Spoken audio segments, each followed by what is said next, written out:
अब हम कुछ मास्टर्स को देखते हैं जो फैंग का फाइट देखकर काफी खुश होते हैं और उसकी तारीफ किए जा रहे थे। उन्हें याद आता है कि कैसे फैंग पहली बार सिर्फ पिल्स के भरोसे रहा करता था और बहुत कमजोर था, मगर वो सिर्फ एक साल में ही इतना ज्यादा पावरफुल हो चुका है। इधर हम जैंग को देखते हैं जो कि पूछता है, फैंग क्या तुम लेवल 4 पहले ही बन चुके हो? जिस पे फैंग कहता है, सीनियर किम भी तो लेवल 4 के थे, इस हिसाब से मैंने कोई भी चीटिंग नहीं की और फेयर फाइट किया था। ये सुनकर सभी बहुत ज्यादा शॉक्ड होते हैं कि ये इतनी जल्दी कैसे ग्रो कर रहा है। अगर ऐसे ही चलता रहा तो उसे रैंक 5 या 6 बनने में कोई भी नहीं रोक पाएगा। इधर किन मनी मन सोचता है, ये फैंग तो बहुत ज्यादा टफ है, ये बंदा जल्दी हमें कैच कर लेगा।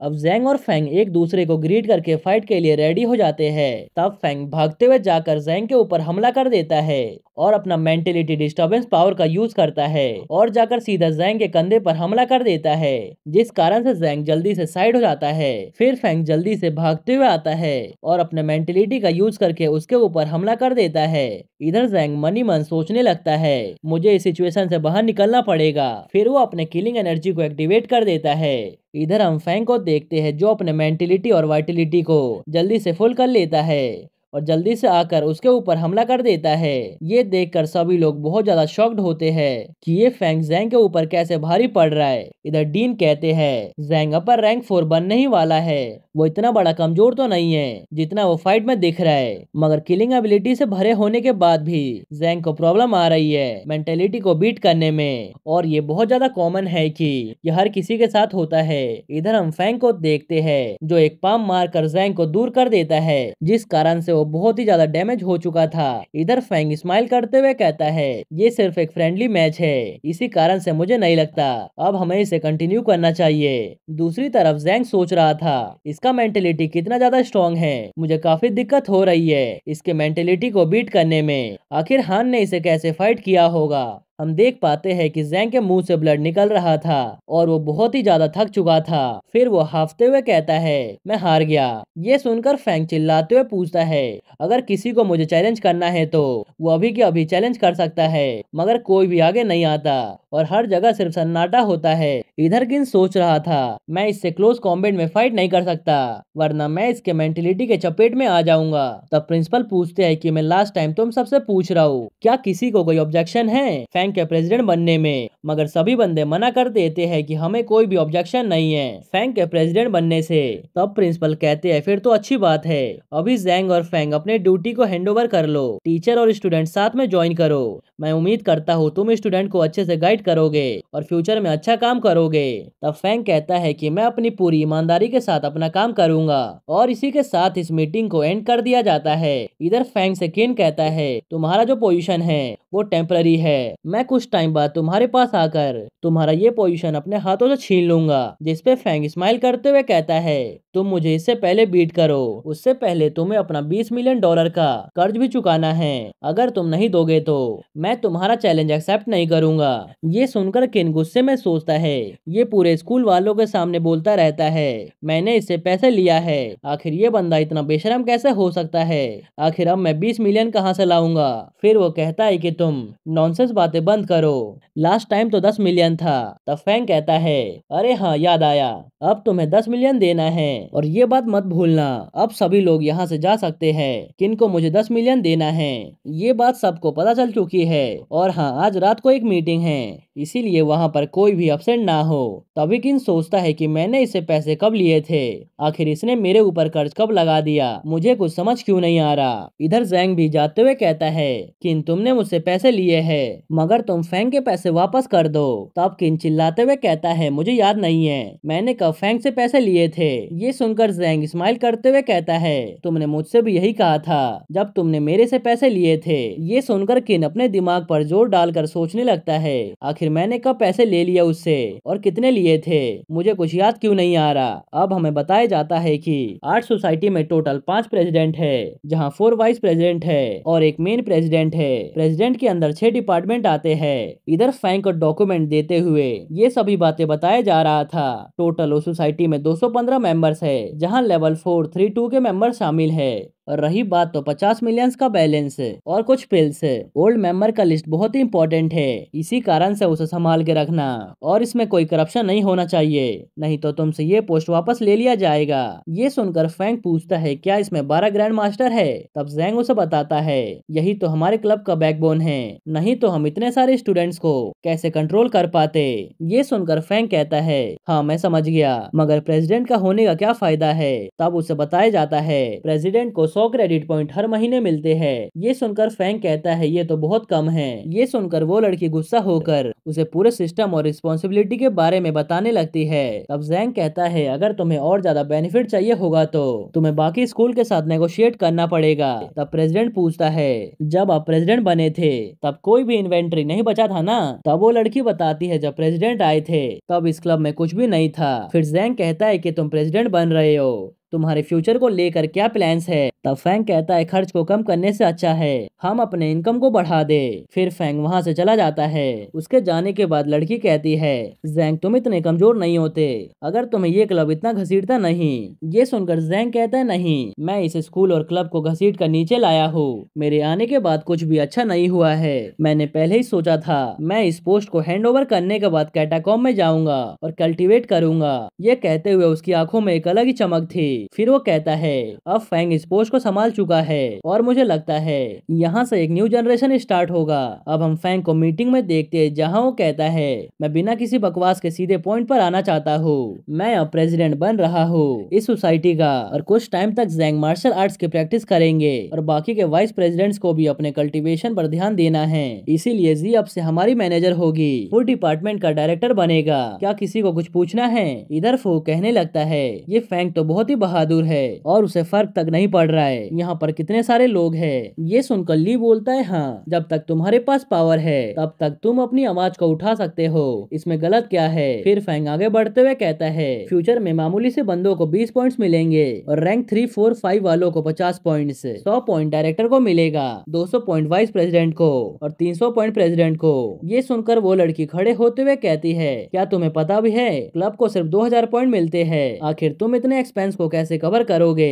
ऐसे तो 7000 से ज्यादा पॉइंट्स हो जाएंगे और तुम इसे कहां से लाओगे? मुझे पता है तुमने अपने लिए सोसाइटी को ज्वाइन किया है, तुम्हारे हिसाब से मार्शल आर्ट्स का बजट 2.5 बिलियन होना चाहिए, आखिर तुम बजट को कैसे पूरा करने वाले हो? तब फैंग कहता है तुम्हें पता है एक्सपेंसेस बढ़ रहे हैं, इस हिसाब से सभी बंदों को 20 मिलियन पर मंथ देना कोई बड़ी बात नहीं है और आजकल बहुत सारे लोग मार्शल आर्ट्स में इंटरेस्ट दिखा रहे हैं, इसीलिए हम दो और मार्शल आर्ट्स क्लब को ओपन करेंगे इस सिटी में जिससे रैंक 2 कम्युनिटी के लोगों के पास भी बैठने की जगह हो।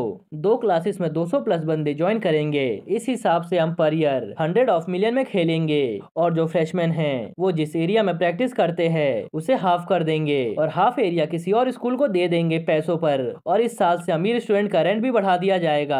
ये सुनकर जैंग हैरान होते हुए कहता है ये कुछ ज्यादा ही नहीं हो जाएगा? जिस पे फैंग कहता है तुम चिंता मत करो, अभी मैंने अपने बात को खत्म नहीं किया है और मैं सिर्फ न्यू स्टूडेंट्स के लिए नहीं बोल रहा हूँ बल्कि ये रूल सीनियर पे भी अप्लाई होगा और हम एक मैच भी ऑर्गेनाइज करेंगे ताकि हमें पता चल पाए कौन डिजर्विंग है और कौन नहीं। ये हमारे स्कूल के पिछले साल का डाटा है, दूसरे स्कूल के साथ मीटिंग करने पर हमने बहुत ज्यादा पैसे खर्च किए हैं जो कि बहुत ही बेकार है, हमें ऐसा नहीं करना चाहिए था, हमें अपने पैसों से कोई भी कंपटीशन नहीं करवाना चाहिए और ना ही विनर को हमें पैसों से कुछ देना चाहिए। अब हम हर कंपटीशन के लिए स्पॉन्सर ढूंढेंगे। यार एक तो मेरे चैनल के लिए स्पॉन्सर नहीं मिलता और ये बंदा स्पॉन्सर की बात कर रहा है, स्पॉन्सर बहुत सारे मार्शल आर्टिस्ट चाहते हैं उन्हें कोई नोटिस करे, इसीलिए वो इसमें पार्टिसिपेट जरूर करेंगे, इस हिसाब से हमें कुछ भी नहीं पे करना पड़ेगा और सिर्फ जज और रेफरी को ढूंढना पड़ेगा।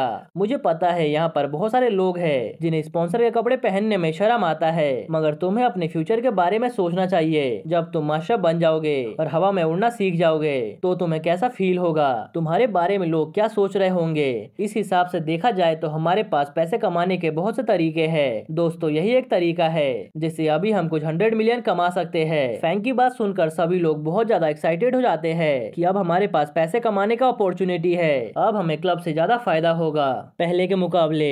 फिर फैंक पूछता है क्या आप किसी को कुछ प्रॉब्लम है, जिसपे वो लड़की खड़े होते हुए कहती है तुम्हें अकेले ही 500 पॉइंट्स क्यों मिल रहे हैं। तब वो बताता है कि मैं यहाँ का डायरेक्टर हूँ और सबसे इम्पोर्टेंट काम मैं ही कर रहा हूँ, तो तुम्हें नहीं लगता मैं 500 पॉइंट डिजर्व करता हूँ और तुम्हें भी तो अच्छे खासे पॉइंट्स मिल रहे हैं। जिसपे वो कहती है मुझे नहीं चाहिए। ये सुनकर फैंक खुश होते हुए कहता है क्या कोई और है जिसे पॉइंट्स नहीं चाहिए। इधर किन उनकी बातें सुनकर सोच रहा था क्या सिया पागल हो गई है, क्या इसे पॉइंट्स और 1.5 मिलियन हर महीने नहीं चाहिए। फिर फैंक कहता है रैंक 2 वालों को मैं 1 साल का मौका दे रहा हूँ, अगर तुम सब रैंक 3 पर नहीं पहुँच पाओगे तो मैं तुम्हें क्लब से बाहर निकाल दूंगा। यहाँ पर कोई भी शॉर्टकट फॉलो नहीं कर सकता, मैं तुम सबको कुछ टेक्निक सिखाऊंगा। जाओ अलग अलग स्कूल में जाकर चैंपियनशिप को ज्वाइन करो और वहाँ जाकर फाइट करो, इससे तुम्हारे पास एक्सपीरियंस आएगा और तुम सब अपने गलतियों से सीखोगे। ये सुनकर जैंग कहता है अगर तुम ऐसा करोगे तो तुम प्योर मार्शल आर्ट्स के रूल तोड़ दोगे। जिसपे फैंग कहता है अब टाइम चेंज हो गया है और एक नया एरा आ चुका है, इस हिसाब से हमें इन रूल्स को भी हटा देना चाहिए। उसके बाद फैंग इस मीटिंग को खत्म कर देता है। इस मीटिंग के बाद बहुत से बंदे सेटिस्फाइड होते हैं कि अब उनका इनकम बढ़ने वाला है। इधर फैंग किन और किम को फाइल देते हुए उस मिशन को कंप्लीट करने को बोलता है, तब किन कहता है मुझे नहीं करना।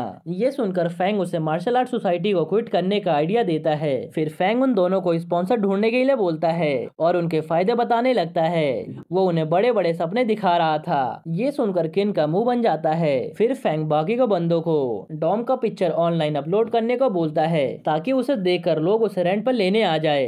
ये सब सुनकर बाकी सब सोचने लगते हैं कि ऐसा करना सही भी रहेगा या फिर नहीं। फिर वो कहता है प्रेसिडेंट बनना भी कितना मुश्किल होता है, मैं तो पूरा थक गया हूँ। ये सुनकर सभी लोग सोचने लगते हैं इसने तो कुछ किया भी नहीं और ये थक भी गया। फिर उसे देखकर सोचता है कि तुम टायर्ड हो क्योंकि तुम अकेले ही 10 मिलियन ले रहे हो और तुम डायरेक्टर से भी नहीं डरते, अपने हिसाब से रूल्स और रेगुलेशन बना रहे हो। अब हमें फैंक का अल्टीमेट प्लान दिखाया जाता है। अब हम फैंक का अल्टीमेट वाला प्लान देखते हैं जहां उसने डॉम का बेकार वाला फोटो खींचकर ऑनलाइन अपलोड कर दिया था। ये देखकर पेरेंट्स सोचने लगते हैं हम इतने भी गरीब नहीं हैं, इसीलिए हमें अपने बच्चों को यहाँ से निकाल कर दूसरे डॉम में भेजना चाहिए। और अभी सिर्फ और सिर्फ 200 डॉम बचे हुए हैं। फैंक जिन रूम को बेच रहा था उनका प्राइस तो 7वें आसमान पर पहुंच चुका था, मगर फिर भी लोग उसे रेंट पे लिए जा रहे थे।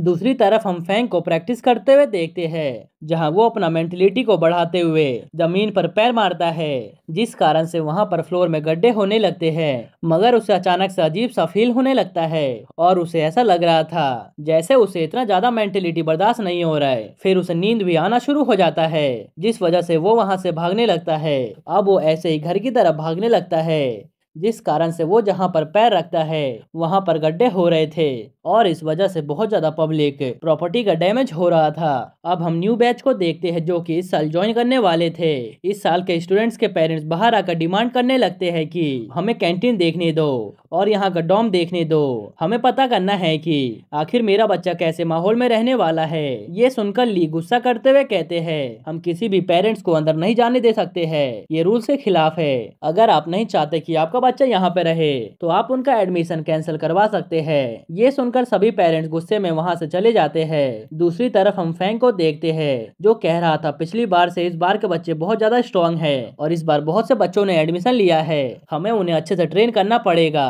हमारा स्कूल सिर्फ टैलेंटेड बच्चों पर फोकस करता है, लेकिन ये बिल्कुल ही गलत बात है, इसीलिए अब से हमें अपने रोल को निभाना पड़ेगा। मार्शल आर्ट सोसाइटी का प्रेसिडेंट होने के नाते मैं उन्हें अच्छे से ट्रेन करूंगा ताकि वो आगे जाकर कुछ कर पाए। जाकर सभी न्यू स्टूडेंट्स को बता दो कि 2 घंटे में वो अपना एडमिशन प्रोसीजर कंप्लीट करवाने के बाद मेरे से आकर मिले। जिसपे किम कहता है प्रेसिडेंट आप उन्हें रेस्ट करने का भी टाइम नहीं दे रहे, आपको नहीं लगता उनके लिए ये सब बहुत हार्ड होगा। तब फैंक कहता है ये इतना भी हार्ड नहीं है, मैं चाहता हूँ कि हमारा स्कूल पहले से बेटर हो जाए। तभी एक बंदा वहाँ पर आते हुए कहता है अगर आप चाहते हो हमारा स्कूल अच्छा हो तो आपको प्रेसिडेंट होने के नाते फाइन भरना चाहिए। फैंक फाइन का प्राइस देखकर चौंक जाता है। टोटल फाइन 15 मिलियन का आया होता है। उसे तो बिल्कुल समझ नहीं आता कि इतना ज्यादा फाइन कैसे आ सकता है। उसने तो सिर्फ फिर रोड में हल्का सा गड्ढा किया था, जिसपे वो बंदा कहता है आपने जो पब्लिक प्रॉपर्टी को डैमेज किया है उसका इतना ही फाइन है। अगर आप ही इसे पे नहीं करोगे तो आप कैसे उम्मीद कर सकते हो कि दूसरे पे करेंगे। जिस पर फैंग हंसते हुए कहता है मैं फाइन भरूंगा, लेकिन मेरे पास अभी पैसे नहीं है, मेरे 10 मिलियन केन के पास है, तुम मुझसे ले लो। जिसपे वो बंदा कहता है कि ये मेरा काम नहीं है कि मैं दूसरों का उधार वसूलूं, तुम्हें जो हर महीने पॉइंट्स मिलने वाले हैं मैं उससे काट रहा हूँ। ये सुनकर फैंग सोचने लगता है कि आखिर ये इतना सीरियस क्यों हो रहा है, अगर ये मेरे पैसे काट लेगा तो मैं बाकी के पावर्स को कैसे बढ़ाऊंगा। फिर फैंग उस बंदे को लंबा लेक्चर देते हुए कहता है ठीक है मैं फाइन पे कर दूंगा, अब तुम्हें मुझे फॉलो करने की जरूरत नहीं है, क्या तुम्हें ये बात समझ में आ गई। ये सुनकर वो बंदा कहता है प्रेसिडेंट आपने फिर से टाइल पे पैर रख दिया। ये सुनकर फैंग फ्रस्ट्रेट होते हुए कहता है हाँ पता है मेरे पावर्स अभी मेरे कंट्रोल में नहीं है, इसीलिए तुम्हें चिंता करने की कोई भी जरूरत नहीं है। अब हम इस साल के न्यू स्टूडेंट्स को देखते हैं जो कि सभी इकट्ठा हुए थे। तब एक बच्चा पूछता है बड़े भाई क्या ये वेलकम पार्टी है, जिसपे जैंग कहता है हाँ वैसा ही। अब सभी स्टूडेंट बात कर रहे थे फैंग से रिलेटेड। ये सुनकर फैंग चिल्लाते हुए कहता है चुप हो जाओ और शांत रहो। फिर वो मनी मन सोचता है पहले मैं भी उनकी तरह हुआ करता था और बहुत ज्यादा बदतमीज हुआ करता था, अब मुझे समझ आ रहा है आखिर कैसा फील होता है सबको शांत करने में। और इसी के साथ ये एपिसोड यहीं पर खत्म होता है। अगर आपको यह एपिसोड थोड़ा सा भी पसंद आया हो तो प्लीज वीडियो को लाइक कर देना, और अभी तक आपने चैनल को सब्सक्राइब नहीं किया तो कर लेना, और साथ ही साथ आप मेरे दूसरे सीरीज पर भी सपोर्ट दिखा सकते हैं। ओके तो मिलते हैं नेक्स्ट एपिसोड में।